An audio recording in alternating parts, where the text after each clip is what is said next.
Quand les gens voient les ciels que j'ai peints à l'aquarelle, ils se disent souvent que j'ai dû faire ça toute ma vie, mais c'est faux. Ça, c'était les ciels que je faisais avant. J'avais des gros pâtés, ils étaient tout plats. Et la différence entre ces ciels que je faisais et ces ciels que je fais aujourd'hui, c'est que dans un cas, je peignais complètement à l'aveugle, et dans l'autre cas, j'applique une méthode en 3 étapes. Et c'est exactement cette méthode que je vais vous montrer dans cette vidéo pour créer de sublimes ciels à l'aquarelle. Et les 3 étapes qu'on va voir, c'est premièrement, l'art des 3 ciels pour ne plus peindre à l'aveugle, savoir à quel ciel vous avez affaire. Les 3 effets cotonneux pour apporter volume et profondeur et diversité aussi dans vos ciels. Et enfin, je vais vous montrer l'astuce que j'utilise pour de magnifiques effets lumineux dans vos ciels. Et en bonus, si vous voulez connaître la technique magique pour peindre 80% de vos ciels à l'aquarelle, cliquez sur le lien en description de cette vidéo et vous accédez alors à l'extrait gratuit du cours que j'ai dispensé aux élèves où je montre comment vous pouvez appliquer cette technique magique. Ça s'applique sur des ciels gris, sur des ciels bleus, sur toutes les couleurs que vous voulez. Pour y accéder, cliquez sur le lien en description de cette vidéo. La première étape va être d'identifier le type de ciel auquel vous avez affaire. Le premier type de ciel, c'est ce que j'appelle les ciels légers. Et là, vous avez 4 exemples de ciels légers. L'objectif des ciels légers, c'est de se faire oublier. C'est qu'on les voit pas, justement. Parce que le sujet n'est justement pas le ciel. Ici, c'est l'ambiance plutôt pluvieuse. Ici, c'est l'ambiance plutôt urbaine. Ici, c'est la maison dans la campagne. J'allais dire la petite maison dans la prairie. Et ici, c'est plutôt la plage bretonne. Mais pour éviter les ciels tout plats, vous avez besoin quand même d'apporter un minimum de nuances. Donc plus ou moins, ça va dépendre de votre type de ciel léger. Vous pouvez en faire une infinité. Et pour ça, j'utilise ce que j'appelle la technique du ballon de basket. Lorsque vous jouez basket et que vous dribblez, vous faites rebondir le ballon sur le sol. Et bien ici, c'est exactement la même chose. Je vais faire rebondir le pinceau sur le papier avec différents niveaux de pigmentation. Et c'est ça qui va créer ces multiples nuances dans vos ciels. Et c'est clairement la technique que j'utilise le plus souvent dans les ciels. Parce que 80% des aquarelles que je peins, ça ne concerne pas le ciel. Et donc s'il y a une technique que vous avez besoin de maîtriser pour vos ciels, c'est bien la technique du ballon de basket. Le deuxième type de ciel auquel vous allez avoir affaire et qui nécessite une approche complètement différente, c'est ce que j'appelle le ciel dégagé. En général, ce sont des ciels bleus, comme ici, vous pouvez le voir. J'aime bien ouvrir la bouche, quoi.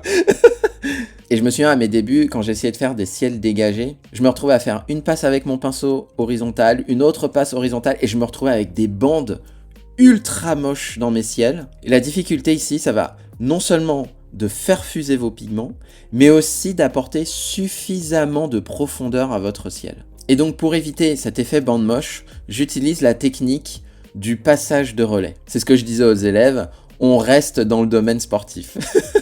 La technique du passage de relais consiste à identifier les quelques couleurs. En général, moi, j'en utilise 2, voire 3.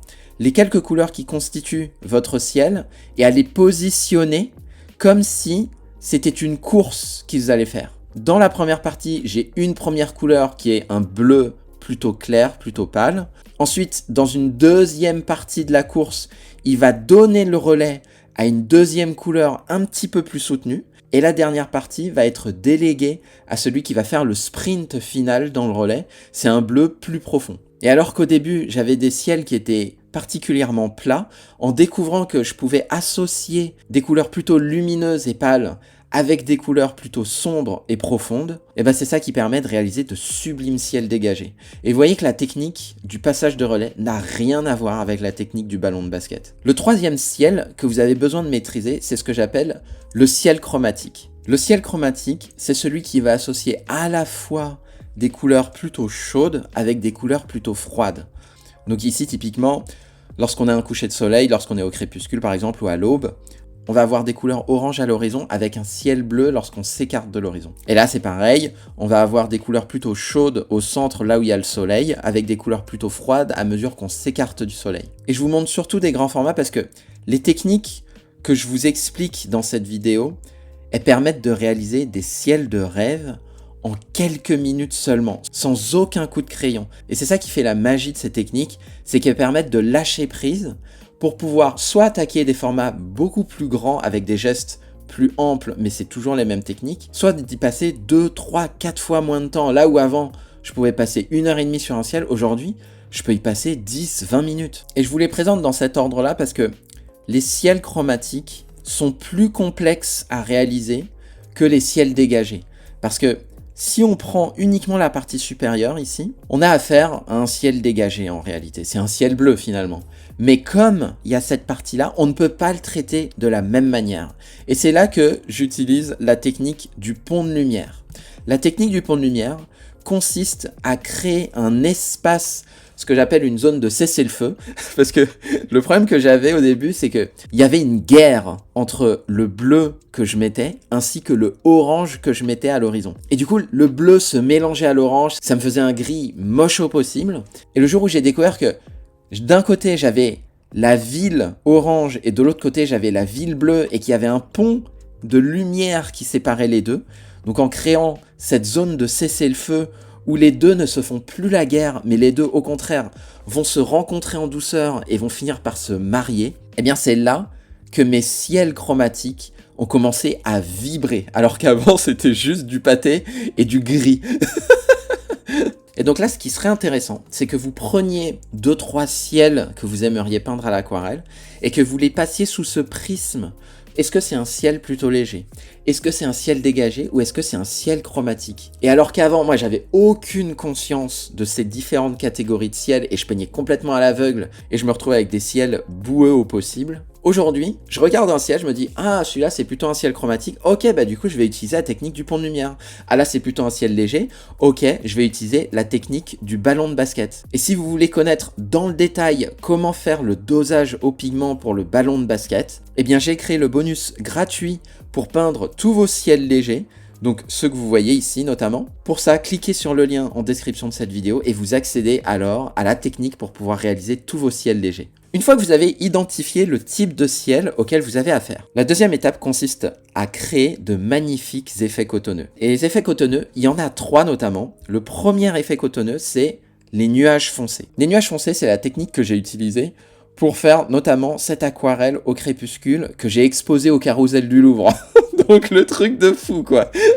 Et là on a des nuages foncés qui sont plutôt foncés, mais vous pouvez moduler la densité de vos nuages pour pouvoir créer aussi un effet cotonneux, cette fois-ci sur ce ciel qui est plutôt doré celui-là. Vous avez tout ce spectre sur lequel vous allez pouvoir naviguer pour créer soit un effet cotonneux léger, soit un effet cotonneux plutôt dense. Et là la technique que j'utilise, c'est la technique du double impact qui consiste à faire une première passe sur le papier humide pour pouvoir suggérer les différents nuages et ensuite une deuxième passe pour créer beaucoup plus de volume. Donc ça c'est la deuxième passe et ça c'est plutôt la première passe. Alors que dans l'autre cas, là par exemple ici c'est la première passe, alors qu'à l'intérieur des nuages vous voyez qu'il y a des zones plus foncées, ça c'est la deuxième passe. Et l'avantage de cette technique à 2 passes, c'est que vous pouvez le faire hyper rapidement. Le deuxième type d'effet cotonneux que vous avez besoin d'identifier dans vos ciels, ce sont les nuages clairs, qui nécessitent un traitement différent des nuages foncés. Là notamment vous avez 2 exemples de nuages clairs, un grand format et un format plutôt carte postale.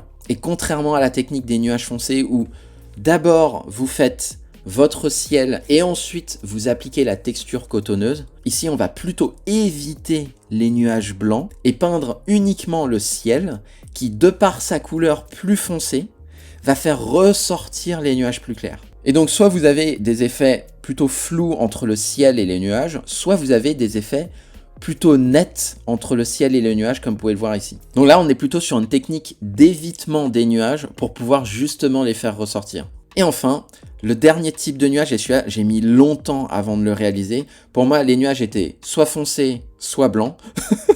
Ce sont les nuages chromatiques.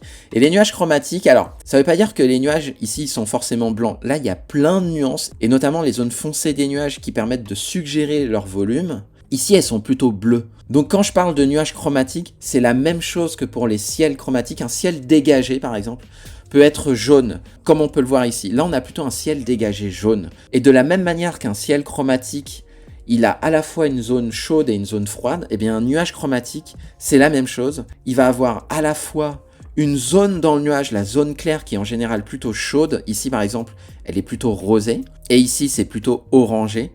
Et il va y avoir une zone plutôt froide qui, elle, va apporter la densité et le volume. Et là, notamment, on est plutôt sur des zones violacées au niveau des nuages. Et donc cette alternance entre les zones claires des nuages plutôt chaudes et les zones foncées des nuages plutôt froides. Ça, c'est super dur à faire à l'aquarelle.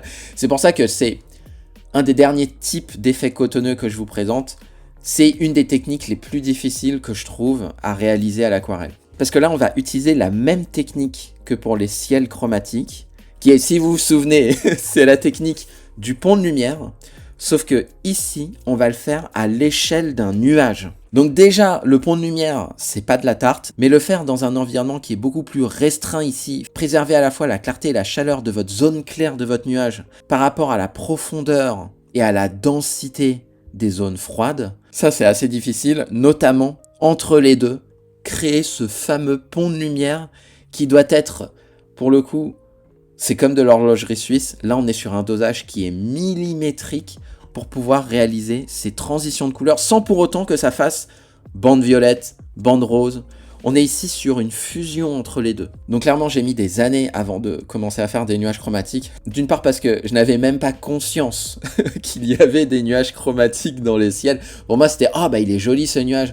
Ah ouais, la belle couleur rosée, la belle couleur orangée. » Oui, mais en fait, si tu regardes de plus près, eh bien ton nuage, tu peux le décomposer avec une zone chaude et une zone froide. Et donc là, à partir du moment où je vois un ciel, que j'identifie, ok, quel type de ciel c'est parmi les 3 types de ciel que je vous ai présentés, et ensuite, est-ce que déjà, il y a un effet cotonneux, par exemple, pour un ciel dégagé, il n'y a pas forcément d'effet cotonneux, mais vous allez avoir des ciels où vous allez avoir une première couche de peinture avec un ciel dégagé, et ensuite, par-dessus, vous allez ajouter l'effet cotonneux. Donc typiquement, dans les aquarelles que je vous ai montré au début, ici, on a un effet cotonneux avec le ciel dégagé en première couche, et l'effet cotonneux nuage foncé en deuxième couche. Pareil pour ce ciel-là, en première couche, vous avez un ciel chromatique, et en deuxième couche, vous avez un effet cotonneux nuage foncé. Et bien après ces 2 étapes, la dernière étape consiste à ajouter de sublimes effets de lumière. Cette étape, au même titre que les effets cotonneux, c'est pas forcément obligatoire pour avoir un beau ciel, les effets de lumière ne sont pas obligatoires pour obtenir des ciels qui sont magnifiques, mais ça les sublime. Donc typiquement, c'est le genre d'effet de lumière qu'on a ici, ou d'effet de lumière qu'on a ici. Et là, en général, lorsque les gens voient ce type d'effet de lumière, ils se disent « Ah bah ok, Rémi, il a utilisé une technique qui s'appelle la levée de blanc, qui consiste à récupérer les pigments pour faire apparaître le blanc du papier sous les couches de peinture et donc créer cette zone un petit peu plus claire. » Mais pas du tout, je n'utilise pas du tout la technique de la levée de blanc, parce que la levée de blanc, je trouve que ça assèche votre lavis et donc vous perdez le bénéfice de la fusion des couleurs. À ce moment-là, ce que je préconise, c'est plutôt d'ajouter de l'eau qui va expulser les pigments et qui va créer cette zone de clarté, et de cette manière-là, en ajoutant de l'eau, vous n'allez pas assécher votre couche de peinture, et donc vous allez préserver votre fusion de couleurs. Et ça peut paraître contre-intuitif de se dire, je vais rajouter de la couleur pour éclaircir la zone, mais je vous garantis que ça fonctionne du feu de Dieu. La seule chose à laquelle il faut faire vraiment attention, c'est l'humidité du papier.